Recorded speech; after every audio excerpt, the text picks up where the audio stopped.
Okay, let's be honest for a second. We probably all lie, like every single day. But maybe the lies that do the most damage aren't the ones we tell other people. Mm-hmm. It's the ones we tell ourselves, isn't it?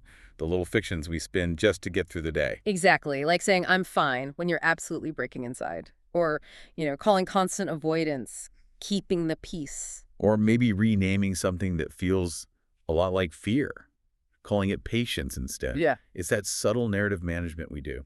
Right.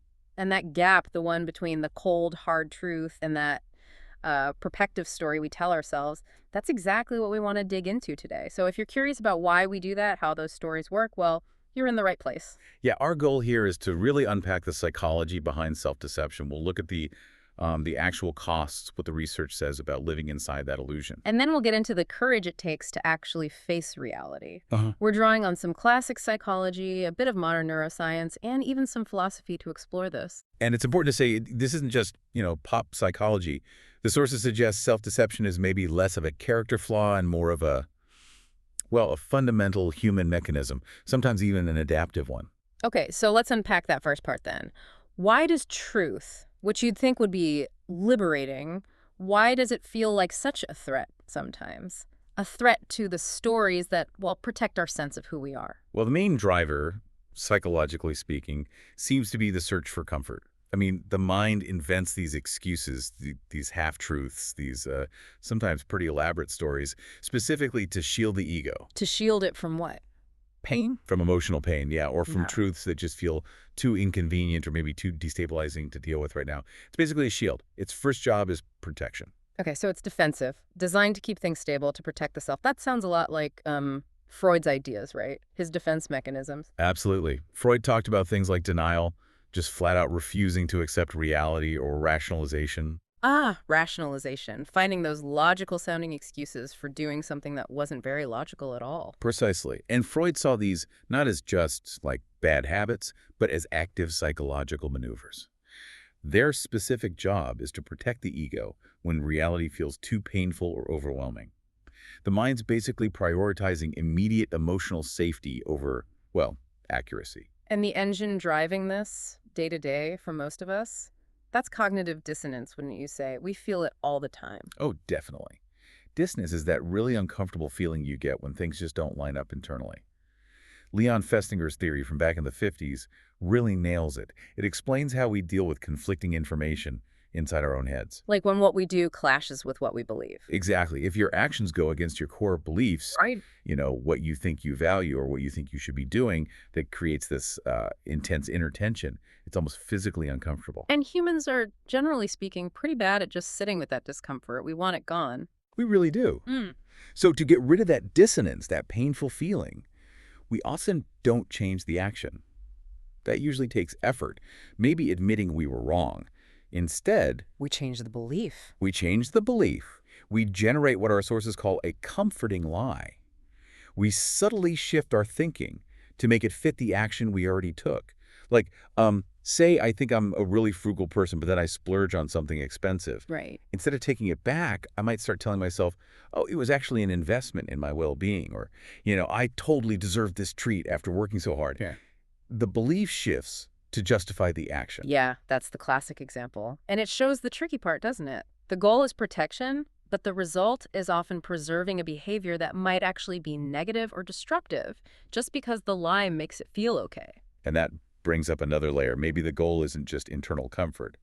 Robert Trivers, writing more recently, argued something quite strategic, almost evolutionary. Oh, what's that? He basically suggested that we deceive ourselves so we can become better liars to other people. Wait, okay. That's interesting. So deceiving myself helps me deceive you. How? Well, Trivers' point is that self-deception gives us a kind of competitive edge socially. If I genuinely truly believe my own half-truth or my own excuse... Then it doesn't register as a lie inside your own head. Exactly. When we consciously tell a lie, our bodies often give off tiny unconscious signals, maybe a slight hesitation, a weird micro-expression. Our pupils might even dilate slightly. Our physiology kind of knows it's false. Okay. But if I've successfully deceived myself first, if I actually believe the story I'm telling you, none of those tells appear. I come across as completely sincere because, on some level, I am sincere in my self-deception. Wow. So it makes the external lie much more convincing, Yeah. whether I'm, I don't know, negotiating a salary or just trying to smooth things over after a mistake. Right. It helps manage social situations, potentially avoiding conflict or gaining an advantage. So self-deception is this kind of internal double agent. It's protecting me from emotional pain, and it's helping me perform better socially, maybe? It sounds pretty optimized for, like, short-term survival. It does seem that way, yeah. But, oh, okay, here's the crucial question then. If it's so functional in the short term, what's the actual cost? Is there a documented, measurable downside to keeping this illusion going constantly? Does the system actually work long term? Well, based on the sources we looked at, the answer seems to be a pretty clear no. The long-term cost is significant, Yeah. and it's measurable, both emotionally and even neurologically. We should probably talk about the cognitive load first. Cognitive load, expand on that. I think maybe people assume lying to yourself is kind of easy because you're only fooling yourself. Yeah, that's a common thought, but it seems to be wrong. Ah, The American Psychological Association, for instance, has noted that chronic self-deception, doing this constantly, significantly bumps up your baseline levels of stress and anxiety. What? Because it takes a ton of mental energy.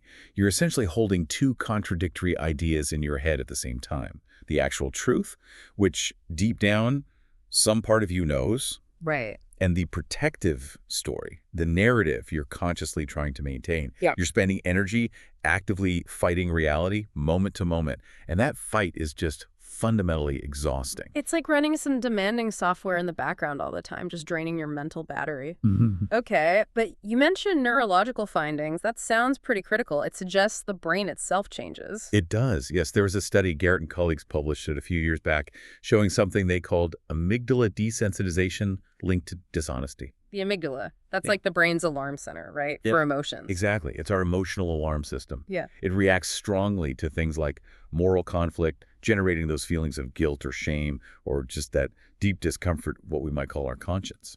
So the first time we tell a lie or deceive ourselves about something important, that alarm should be ringing pretty loudly. It should be, yes. Yeah.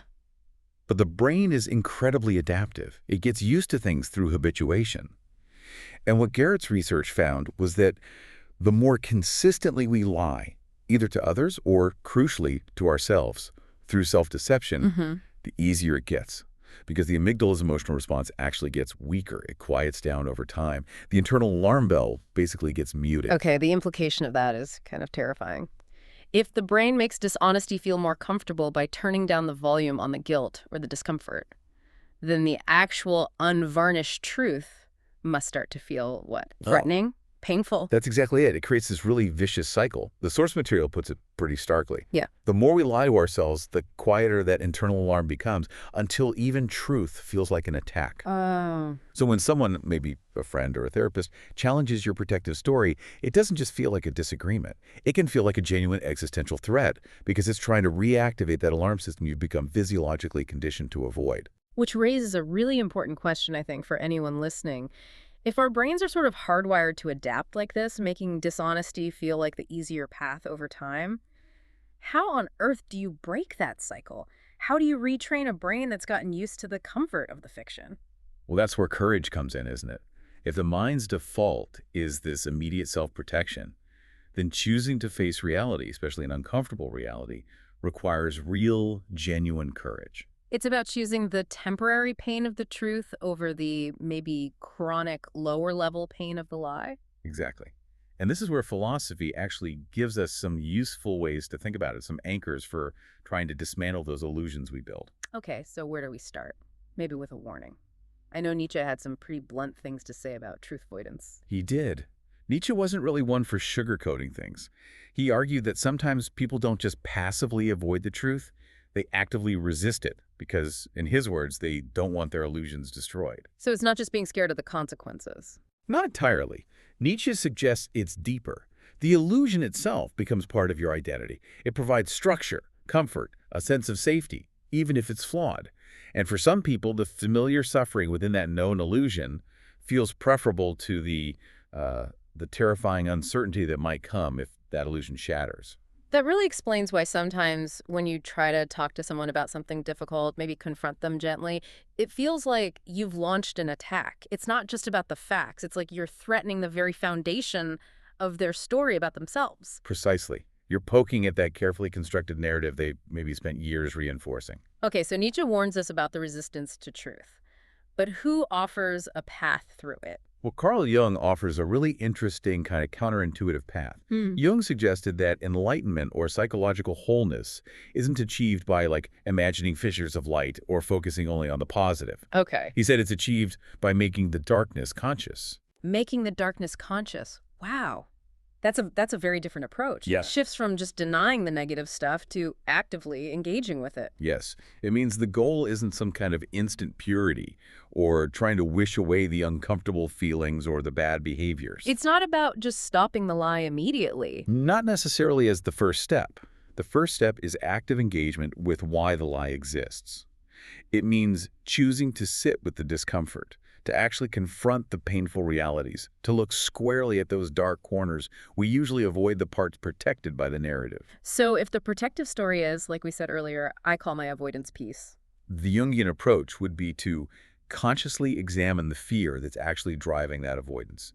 You acknowledge the lie, you name the fear, without immediately trying to fix it or rationalize it away. You just sit with it, make it conscious. That sounds incredibly difficult. It requires real discipline because you're deliberately choosing to feel the discomfort, the anxiety that the self-deception was designed to prevent. You're kind of consciously reversing that amygdala desensitization, maybe, little by little. You could see it that way, yeah. Yeah. It's almost like cognitive rehabilitation. The journey towards, genuine self-awareness isn't usually some big, dramatic, heroic confession.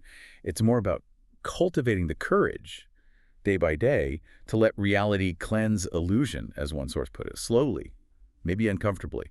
But that's where the real freedom lies. Okay, so let's try to bring this all together for you listening.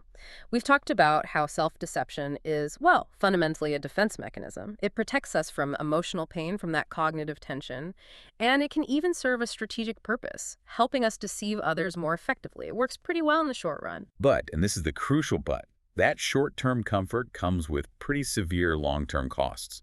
Things like chronic stress and anxiety, a huge drain on your mental energy, and potentially a neurologically desensitized conscience that starts to make reality itself feel like an attack. And breaking free from that cycle isn't easy. It takes real courage, the courage to choose conscious awareness, even if it's painful, over the familiar comfort of the illusion. It's about following that philosophical idea of confronting the darkness, not just wishing for light. Ultimately, though, the message from the sources isn't bleak. It's actually quite empowering. It suggests that we aren't permanently defined by the lies we've told ourselves or others in the past. We're defined by the truths we choose to face now. Exactly. The truth, when we finally face it, doesn't actually destroy us. It frees us. It frees us from the constant, exhausting effort of maintaining the fiction. And that freedom, that process, maybe it starts with just one small step, building on that Jungian idea, making the darkness conscious. We want to leave you with a final thought to mull over. Think about those protective stories we mentioned at the very beginning. The fear you might be calling patience, or the avoidance you've labeled as peace. Was maybe just one of those protective stories, just one, that you might be willing to simply sit with today. To consciously examine it without judgment, without trying to fix it immediately. Just acknowledging it, knowing that facing it, really looking at it without blinking, that might be the first, most courageous step toward finding that freedom for yourself.